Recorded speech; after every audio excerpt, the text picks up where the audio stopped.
Peuple de Dieu, Shalom. Bienvenue sur Gédéon Aigle TV, la chaîne qui élève les âmes et rapproche le cœur de Dieu. Suivez chaque jour l'émission La Voix de l'Aigle avec Pasteur Gédéon Gongo.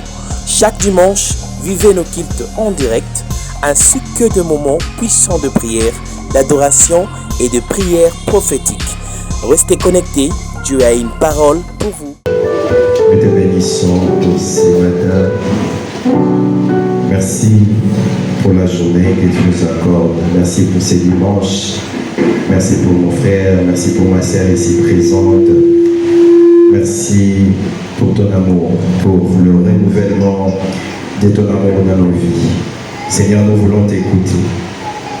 La Bible dit dans ta parole que l'on ne vivra pas seulement de pain, mais de toute parole qui vient de la bouche de l'Éternel. Seigneur, nous voulons être nourris ce matin par ta parole. C'est une parole, Seigneur, qui sort de la bouche d'un homme, mais que cet homme ne soit qu'un instrument, et que ce ne soit pas la parole de mon Père, que ce ne soit pas la parole de ma mère, mais que ce soit la parole, Seigneur, que toi tu envoies de ciel. Que ce soit la parole qui va nourrir ton peuple ce matin.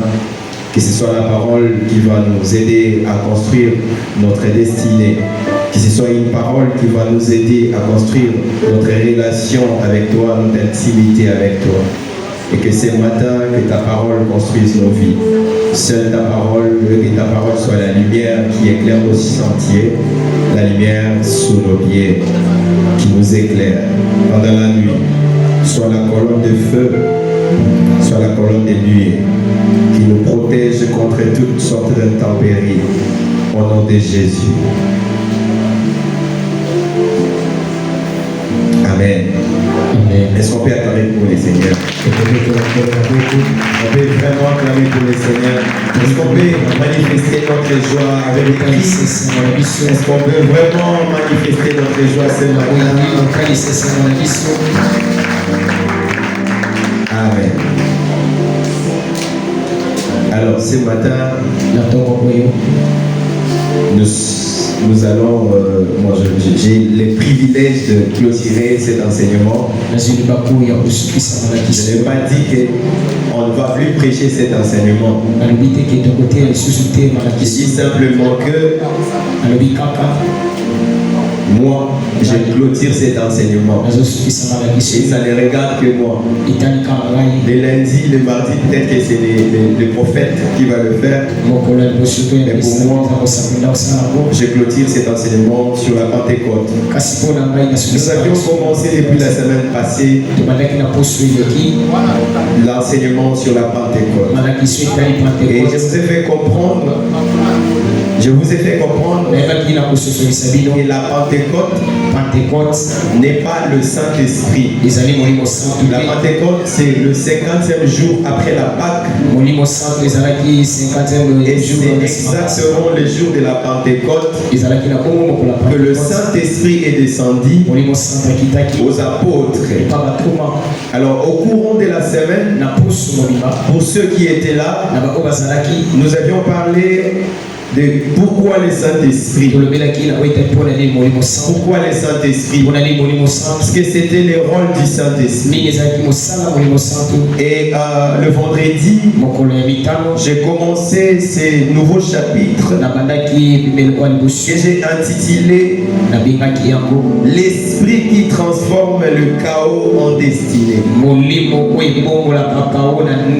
les quelques personnes qui étaient là le vendredi, ils ont pu bénéficier de ces quelques points de l'esprit qui transforme les chaos en destinée.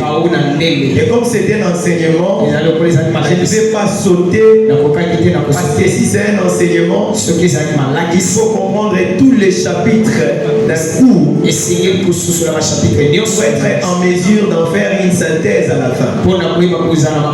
Alors je vais faire un récapitulatif pendant quelques secondes. Puis nous allons continuer avec le même thème. L'esprit qui transforme le chaos en destinée. L'esprit qui transforme les vides en destinée. Les vides en destinée. chapitre de base, c'est ce que je vais continuer à lire ce matin. Parce que c'est en fonction de ces chapitres que nous allons étudier le Saint-Esprit. Je sais qu'il est difficile d'entrer dans les profondeurs, d'étudier le Saint-Esprit et de dire qu'on a compris le Saint-Esprit. D'autant plus que le Saint-Esprit est Dieu. Étant Dieu, il est difficile d'étudier Dieu. Mais à la lumière de la parole, nous allons essayer d'éclairer et de comprendre ce que c'est la personne du Saint-Esprit et comment est-ce que le Saint-Esprit transforme les vies. Et lire Genèse chapitre 1, verset 1er à 8. Genèse 1, verset 1er à 8. Je lis au nom de Jésus. Il est écrit: au commencement, Dieu créa les cieux et la terre. La terre était informée vide. Il y avait des ténèbres à la surface de la vie. L'Esprit de Dieu s'est mouvé au-dessus des eaux. Et Dieu dit que la lumière soit. Et la lumière fut. Dieu vit que la lumière était bonne. Et Dieu sépara la lumière d'avec les ténèbres. Le premier jour, Dieu a séparé la lumière d'avec le ténèbre. Dieu appela la lumière jour et il appela le ténèbre. Ainsi lié en soi et lié en matin. Ce fut le premier jour. Dieu dit qu'il y ait une étendue entre les eaux et sépare les eaux d'avec les eaux. Et Dieu fit l'étendue et il sépara les eaux qui sont au-dessus de l'étendue avec les eaux qui sont au-dessus de l'étendue. Et cela fit ainsi. Dieu appela l'étendue ciel. Ainsi il y est un soir et il y est un matin. Ce fut le second jour. Parole du Seigneur. Alléluia. Amen. Alléluia. Amen. Nous sommes en train de lire Genèse chapitre 1er. C'est les commencements. Le vendredi, pendant que j'enseignais, je disais que le livre de la Genèse, c'est le livre du commencement de l'histoire de la création. Ce qui est différent de l'histoire de Dieu. Genèse, c'est le début de la création. Mais Genèse n'est pas le début de l'existence de Dieu. La Bible dit que Dieu créa le ciel et la terre. C'est-à-dire qu'avant que Dieu ne crée le ciel et la terre, il existait déjà dans une autre dimension de l'existence. Comme la Bible le dit, le ciel est son trône et la terre est son marchepied. Mais que c'est lui qui a créé le trône. Mais avant qu'il ne crée le trône, il existait déjà. Il ne vivait pas aux cieux parce qu'il est éternel. Il vivait donc dans l'éternité. Qu'il soit créé ou non, lui il vivait déjà dans cette dimension de l'éternité. Mais la Genèse, ce n'est pas le livre du commencement de Dieu. C'est le livre du commencement de la création de Dieu. La création spirituelle et la création matérielle. Ainsi, nous sommes en train de lire Genèse chapitre 1er. La Bible dit que Dieu créa le ciel et la terre. Et il commence à donner la forme. Il commence à donner la forme de l'histoire. Il dit que lorsque le Dieu a créé le ciel et la terre était informe. La terre était vide. Mais il y avait un esprit. Et c'était l'esprit de Dieu qui mouvait au-dessus des eaux. Alléluia. Amen. Mais pendant que nous sommes en train de lire, toi et moi, nous comprenons une chose, qu'il y a dans la création, nous avons l'impression qu'il y a des dieux. Je n'ai pas dit qu'il y a des dieux, mais nous avons l'impression qu'il y a un Dieu qui commence et il y a un Dieu qui fait. La Bible, au commencement, il créa le ciel. Il était informé. Et si vous descendez au verset 6, la Bible dit, Dieu dit qu'il y ait une étendue entre les eaux qui sépare les eaux d'avec les eaux. Et le verset 6. Et le verset 7 dit, et Dieu fit. Dieu dit, et Dieu fit. Dieu donne un ordre et Dieu exécute. Je suis en train de prêcher la Pentecôte. La Pentecôte, c'est justement c'est Dieu qui exécute. Il y a le Dieu, la parole de Dieu, Dieu le Père, qui dit, et il y a Dieu qui meurt au-dessus des eaux. Est-ce que je parle à quelqu'un? Il y a Dieu qui dit ce qu'on appelle les ainsi dit l'Éternel. Et il y a les ainsi fait l'Éternel. Ainsi dit l'Éternel. C'est la parole de Dieu. Ainsi fait l'Éternel. C'est cette parole qui fait exister les choses qui n'existent pas. Dieu qui dit, c'est la parole. Mais c'est lui qui fait exister la parole qui ne se voit pas. Elle est transformée à des choses qui existent. C'est le Saint-Esprit. La Bible dit, au commencement, l'Esprit de Dieu s'est mouvé au-dessus des eaux. Il y avait un mouvement. Avant que vous ne voyez la terre, avant que vous ne voyez les animaux, avant qu'il y ait des montagnes, il y avait d'abord un esprit qui a exécuté certains mouvements. Il y a un mouvement de l'esprit pour que les choses matérielles se matérialisent. Je suis en train de parler à quelqu'un que le monde matériel n'est qu'une conséquence du monde spirituel. Comme l'a dit un grand apôtre, il dit les surnaturels fait les naturels. Ce n'est pas le contraire. C'est les spirituels qui fait les physiques. Alléluia. Alors vous allez comprendre avec moi que la première manifestation de la Bible n'est pas une prophétie. Ce n'est pas un miracle. Il n'y a pas un malade qui était guéri. Mais la première manifestation de la Bible, c'est le mouvement du Saint-Esprit. Dans ta vie, d'abord, il y a le mouvement du Saint-Esprit qui doit se faire pour que certaines choses se matérialisent. S'il n'y a pas a priori le mouvement du Saint-Esprit dans ta vie, rien ne peut se passer. Est-ce que je parle à quelqu'un? Avant que la lumière apparaisse, avant que Dieu dise que la lumière soit, il y avait d'abord l'esprit qui mouvait au la Bible dit qu'il y avait des ténèbres à la surface de la terre. Il y avait un désordre. Il n'y avait pas de forme.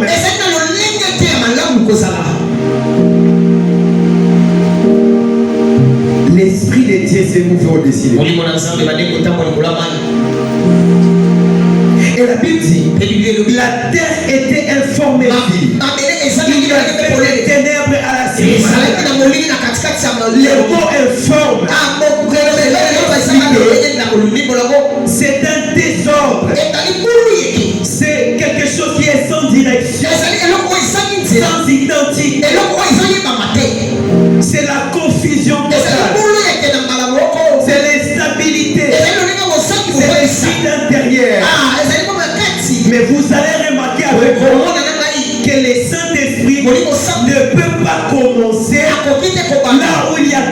chose. Parce que je l'ai dit, l'homme crée à partir de ce qui a été créé. Lorsqu'on dit qu'un homme a fabriqué quelque chose, il a créé quelque chose, il a inventé quelque chose. L'homme n'invente pas à partir du néant. L'homme n'est pas inventé qu'à partir de quelque chose qui existe. Il se sert de quelque chose qui existe. Il se sert d'un sous-maçon fabriqué pour créer quelque chose. L'homme est celui qui copie la création. Mais c'est lui qui crée. C'est celui qui crée quelque chose à partir de rien. Là où il n'y a aucun sous-maçon, il n'y a aucun objet. Et c'est ça les idées. L'autre fois, j'étais en train de donner l'exemple. J'ai dit que l'homme crée une ampoule. Il avait besoin d'une formule. Il avait besoin des éléments pour lui servir de créer l'ampoule afin que l'ampoule donne la lumière. Mais lorsque Dieu dit que la lumière soit, la puissance du Saint-Esprit exécute la parole. C'est-à-dire, Dieu n'a pas besoin de donner la formule de comment est-ce que la lumière doit être. Il n'a pas besoin de dire que le soleil doit être constitué. Il dit seulement que la lumière soit et les soufre et tous les éléments chimiques se constituent, exécutent l'ordre de celui qui est au-dessus de tout pour créer la lumière. Il n'a pas besoin de donner la formule. Quand il dit que la lumière soit, la lumière apparaît. Ah, alléluia. Et ça, c'est le Saint-Esprit. J'étais en train de dire que dans la Bible, tout commencement du Saint-Esprit commence toujours par un vide. Ce n'est pas pour rien que le Saint-Esprit va aller chercher les drogueurs, les prostituées pour les ramener et faire les grandes choses et faire les grands concerts. Ce n'est pas pour rien que le Saint-Esprit va aller chercher Saul, les persécuteurs, pour faire de lui Paul, le plus grand écrivain du Nouveau Testament. Cela veut dire que le Seigneur, pour fonctionner dans ta vie, il n'a pas besoin que ça soit parfait. Le Seigneur peut te ramasser quelque part là où il n'y a aucune histoire, parce que c'est justement ça le rôle du Saint-Esprit. Le Saint-Esprit ne peut pas fonctionner là où les hommes ont commencé, parce que ça sera comme si le Saint-Esprit fait une suite, alors que le Saint-Esprit ne peut pas faire une suite. Le Saint-Esprit doit commencer et il commence toujours au milieu du vide. Je vais parler d'une histoire dans Ézéchiel, chapitre 37. La Bible dit que l'Esprit de Dieu prit Ézéchiel, les transporta dans une vallée, et c'était la vallée des ossements desséchés. Et il y avait tellement des ossements que lorsque le prophète arrive, le Seigneur dit, tu vois ces ossements, prophétise sur ces ossements et que ces ossements revivent. Et le prophète a prophétisé. Il a vu la chair, les os, les nerfs, les veines se reconstituer et devenir des personnes. Et ces personnes étaient encore inertes. Ils étaient encore morts. Ce n'est pas parce qu'ils étaient parfaitement constitués qu'ils étaient vivants. La prophétie ne peut pas s'accomplir sans l'action du Saint-Esprit. Il fallait que dans le verset 7, que le Seigneur dit au prophète, maintenant prophétise sur l'esprit, que l'esprit des 4 vents souffle et que ces personnes vivent, c'est-à-dire mon cher ami, que les Saint-Esprit, même si tu es bien constitué, même si tu as de l'argent, même si tu as tout ce qu'il faut pour bien vivre dans ces mondes, sur les mouvements du vent, le Saint-Esprit, l'action du mouvement n'a pas encore commencé dans ta vie. Tu es encore mort. Tu n'es pas vivant. Tu marches et tu es mort. Alléluia. Amen. Comme je n'ai pas beaucoup de temps et que tu as l'habitude de fuir les cultes de la semaine, le reste, tu vas demander à Maman Chati qui avait écrit toute la ligne de la prédication. Alors, les 3 points, je vais parler de deux points, de comment rencontrer ta destinée avec le Saint-Esprit. J'avais parlé de l'esprit qui se meurt au-dessus des eaux. Et aujourd'hui, je vais parler d'un point capital. Lorsque nous sommes en train de lire Genèse chapitre 1er, vous allez comprendre avec moi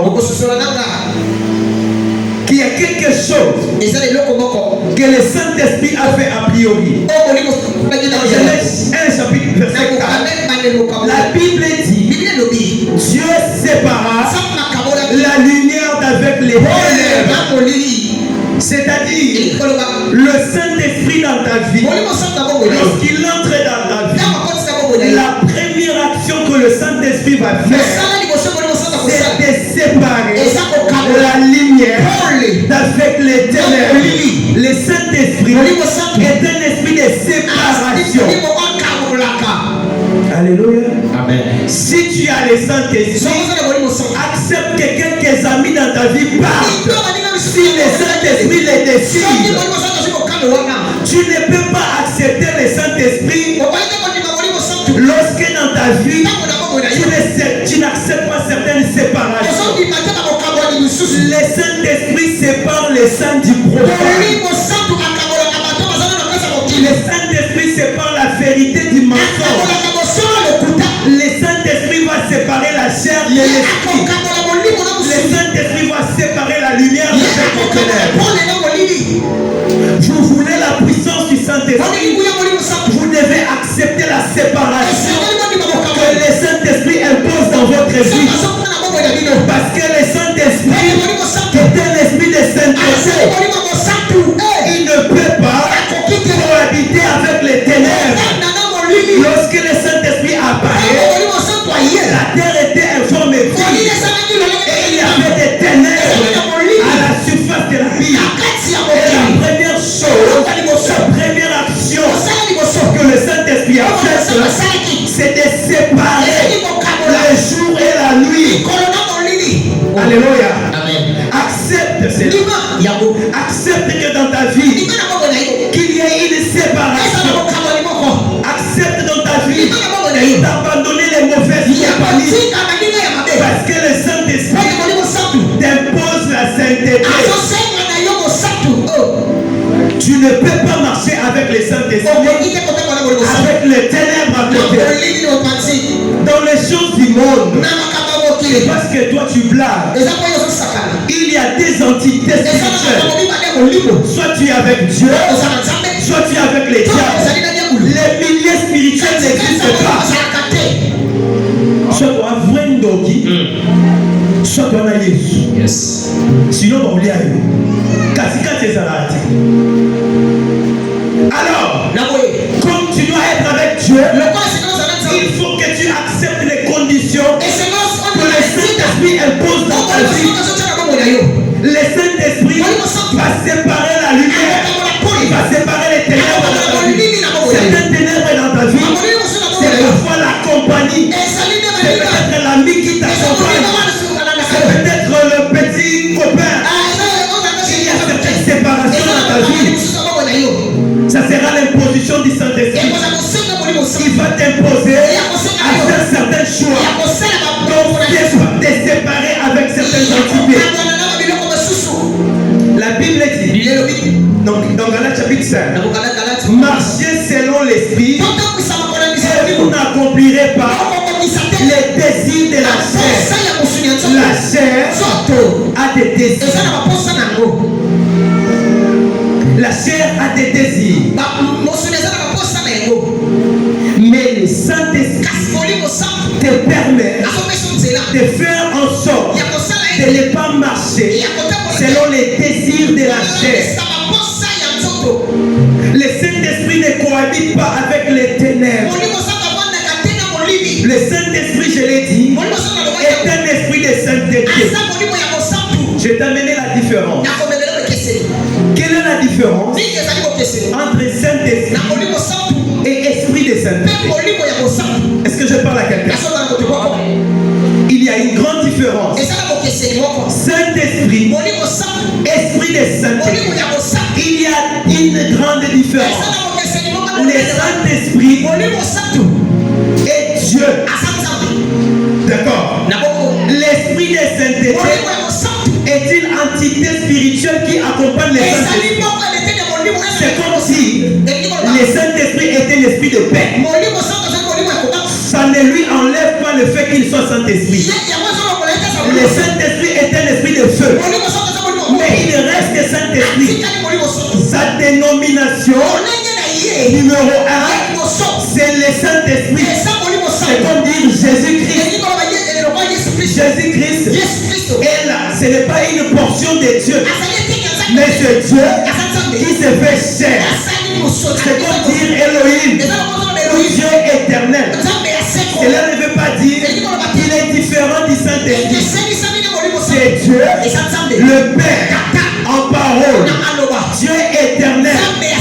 C'est comme je l'ai dit l'autre fois, quand les gens disent que Jésus-Christ a les Saint-Esprit, c'est faux. Jésus n'a pas les Saint-Esprit. Jésus est le Saint-Esprit. Dieu n'a pas les Saint-Esprit, mais Dieu est le Saint-Esprit. Je l'ai dit l'autre fois. Voilà pourquoi dans ta prière, tu pries, tu ne reçois pas parce que tu pries mal. Tu viens vers Jésus, si lui demande, comme c'est lui qui a, c'est comme ça que tu ne reçois pas. Jésus n'est pas celui qui a la solution de tes problèmes, mais Jésus est la solution de tes problèmes. Il n'est pas celui qui a, mais il est celui qui est. Dans le rôle de Jésus, il y a. Est-ce que je parle à quelqu'un?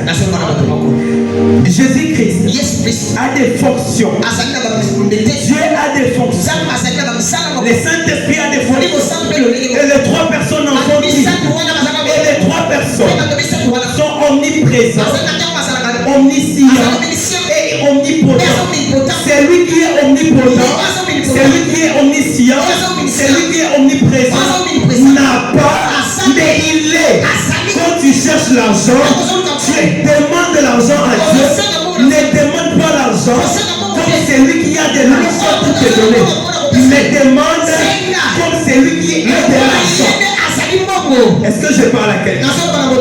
Alors je disais que le Saint-Esprit est l'esprit de sainteté. C'est quoi l'esprit de sainteté? Comment est-ce que c'est différent du Saint-Esprit? Je vais t'amener à la compréhension. Romains chapitre 1er, versets 1er et 4. Paul, serviteur de Jésus-Christ, appelé apôtre, à être mis à part pour annoncer l'évangile de Dieu qui avait été promis auparavant de la part de Dieu par ses prophètes dans les saintes écritures, et qui concerne son fils né de la postérité de David selon la chair, et déclaré fils de Dieu avec puissance selon l'esprit de sainteté par sa résurrection. Pour sa résurrection d'entre les morts. Jésus-Christ notre Seigneur. Paul est en train de nous expliquer.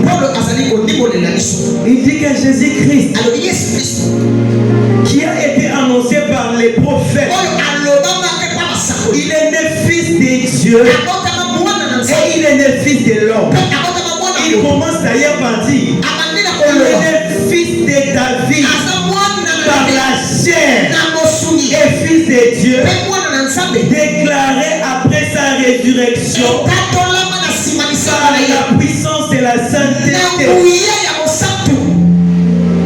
Alléluia. Amen. Alléluia. Amen. Alors Paul est en train d'expliquer ici la double nature de Christ. Il dit que Christ était 100% homme et Christ était 100% Dieu. Mais il est en train de dire que celui qui était Dieu est mort. Vous savez, quand vous étudiez la Bible, c'est très intéressant. Dieu est mort. Or, Romains chapitre 6, verset 23. 6, 23. Car les salaires du péché ont été. Mais là, Dieu est mort. Donc Dieu a péché. Alléluia. Est-ce que Dieu a péché? Non, mais parce qu'il est mort. La mort, c'est le résultat du péché. Donc, quiconque commet un péché va mourir. Ézéchiel dit, Ézéchiel chapitre 18, l'âme qui pêche, c'est celle qui mourra. Maintenant Jésus est mort. Donc Jésus a péché. Alléluia. Amen. Parce qu'il est Dieu et il est homme. Mais il n'est pas réservé à un Dieu de mourir. Parce que Dieu est éternel. C'est lui qui est éternel ne peut pas mourir. Mais Jésus qui est homme et qui est Dieu, il meurt. Je crois qu'en Israël, il y a beaucoup de pharisiens et de romains. Après la mort de Jésus, ils se sont dit, ceux qui suivaient Jésus, on vous avait dit que cet homme était un menteur et qu'il faisait des miracles par Belzébuth. Mais vous ne croyez pas. Vous disiez qu'il était Dieu. Maintenant il est mort. Vous n'allez pas dire aux Romains qu'il est mort parce qu'il a porté nos péchés. Il ne faut pas vous croire. Il dit mais quoi? Les salis est individuel. Celui qui pèse, c'est celui qui meurt. Non, il est réservé aux hommes de mourir. Une fois, après quoi vient le jugement. Donc Jésus est mort. Une fois, il attend le jugement. Parce que c'est la Bible qui le dit. Il est réservé aux hommes de mourir une fois. Après quoi vient le jugement. Il est mort. Comme tout homme. Je suis sûr que les Romains se sont dit et ils se sont posés ces questions. Jésus est mort. Mais vous allez remarquer que l'apôtre Paul dit que Jésus est ressuscité par l'Esprit de sainteté. Mais la résurrection, c'est d'abord une œuvre de gloire et d'étonnement. C'est étonnant, c'est glorieux. Il aurait pu ressusciter par l'Esprit de gloire. Je parle à quelqu'un. Il aurait pu ressusciter par l'Esprit de gloire. L'Esprit d'étonnement. La Bible dit qu'il n'est pas ressuscité par les saints de il est ressuscité par l'Esprit de la sainteté. Cela veut dire comme la lumière. Le Saint-Esprit a pour rôle de séparer la lumière d'avec les ténèbres. Tu dois comprendre une chose. Jésus-Christ est Dieu. Dieu est saint. Il n'est pas seulement saint, il est 3 fois saint. Il est au-delà même de la sainteté. Il n'a jamais péché. Il n'a jamais connu un ennemi. Il est mort pour porter nos péchés, pour porter nos problèmes dans la foi. Mais pour les autres, ils ne vont pas voir cela. Alors, pour attester que Jésus-Christ est saint et qu'il n'a jamais commis un péché, et qu'il n'est pas mort à cause de lui, mais il est mort à cause des autres, il faut que sa résurrection soit identifiée par l'Esprit de la sainteté. C'est l'Esprit de la sainteté qui vient confirmer que celui qui était mort n'était pas ténébreux. Il était dans la sainteté. L'Esprit de la sainteté s'associe avec un saint pour témoigner que celui-là n'appartient pas de l'autre monde. L'Esprit sainteté s'associe avec toi si seulement en toi on ne trouve pas les ténèbres. Parce que le Saint-Esprit est ça. Il va séparer la lumière d'avec les ténèbres. Il va séparer et accepte qu'il y ait des séparations dans ta vie. La quatrième chose, le Saint-Esprit fait naître une nouvelle création. Toute la création commence par l'action du Saint-Esprit dans ta vie. Si ce que tu fais, tout ce que tu entreprends, si ça ne commence pas par l'action du Saint-Esprit, sache que ton activité est morte avant même que ça ne commence.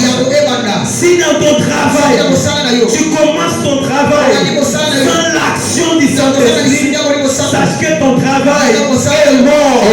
Si dans ta famille, dans ton mariage, tu commences ton mariage sans l'action du Saint-Esprit, ton mariage est mort avant même que ça ne commence.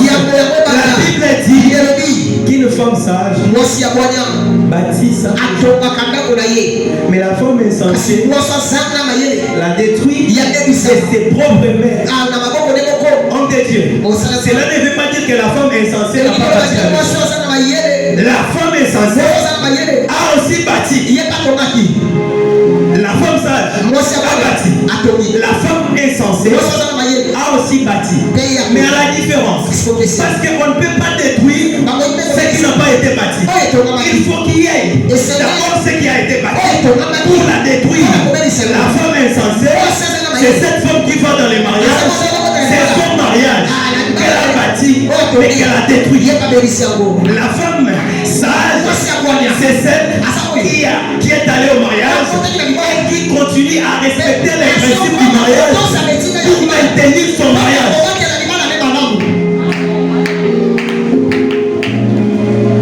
Alléluia. Alléluia. Il faut être sage. Les choses de l'esprit demandent aussi de l'intelligence. Tu dois accepter, savoir écouter le Saint-Esprit lorsque tu identifies que dans ta vie que c'est une action du Saint-Esprit. Accepte. Accepte. Oh, mais s'il y a déjà que je suis à la fin de ma prédication, j'aurais vraiment aimé continuer, mais je suis déjà à la fin. Tu dois savoir, bien aimé dans les Saint-Esprit, que le Saint-Esprit est le gardien de la destinée en gestation. Tu as une destinée que Dieu a mis en toi. Il y a des choses que Dieu a placées en toi. Il y a de grandes destinées que Dieu a mis en toi. Mais que cette destinée ne peut pas s'accomplir si tu ne laisses pas l'action du Saint-Esprit dans ta vie. Si tu ne laisses pas le Saint-Esprit dans ta vie, si tu ne laisses pas le Saint-Esprit, si tu n'acceptes pas la séparation de certaines entités de ta vie, tu es en train de refouler les vies de sainteté et tu négliges ta vie spirituelle. Je vais déclarer quelque chose. Que le Saint-Esprit visite ta vie. Alléluia. Amen. Que toutes les ténèbres de ta vie soient remplacées par la lumière. Que tous les vides intérieurs que le diable a placés dans ta vie soient remplis par la présence de Dieu. Alléluia. Amen. Est-ce que tu peux te lever là où tu es?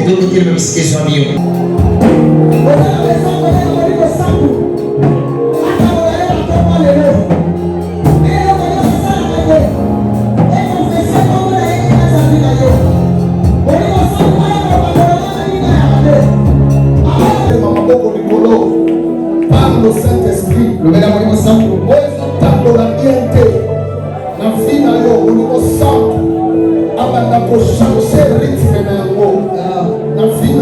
frère, maman, papa, dans la foi, un ensemble d'amour.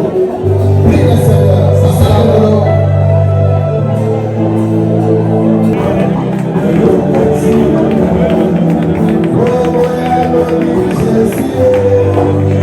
Oh,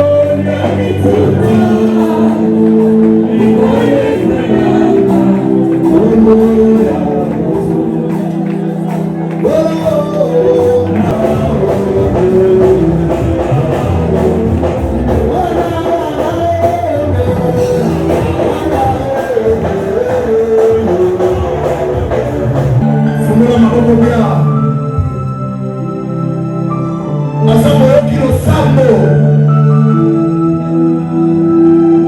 mois de juin, Molimo Santo Yoka, prière au Dosa, le 31 mai 2026. Mois de mai, si l'objet de son compte à la mois de juin, mon ami Bota Moutinho Santo, mon ami Mabokwa, mon ami Moutinho Sasalia. Oya yaki retard bakanga ki porte à quantité bisika sa mona ye opa yaki tazana ndaku mona ye na ina mona maboko etonga meleki mutu musala na yo santé na yo foyer na yo famille na yo bana na yo lole fungwa malikolo na bino naoki amena ote lole fungwa malikolo na yo. Dans ton ministère, dans le mois de juin, que le ciel s'ouvre sur ton ministère. Les chambres cachées que tu n'as pas encore connues, que cela te soit ouvert au nom de Jésus. Papa, maman, responsable de la famille, que ton ciel s'ouvre. Namolole fongwa maka esopaka lipamboli ya nzambe kite na yo naokamena bofeble lipamboli ya nzambe kite na yo nalingi ntango okota na joi makambo omona olobake te oyo eza resultat ya priere tozalaki le 31 accélération esalema makambo ebandaki koesite kokomela yo ekomela na mopepe baporte efongwamela yo omata ese baloba na moto omata omata omata car nous n'avons pas reçu l'esprit d'infériorité mais l'esprit de supériorité pour que tu montes baebanzima yo te. Peuple de Dieu, Shalom.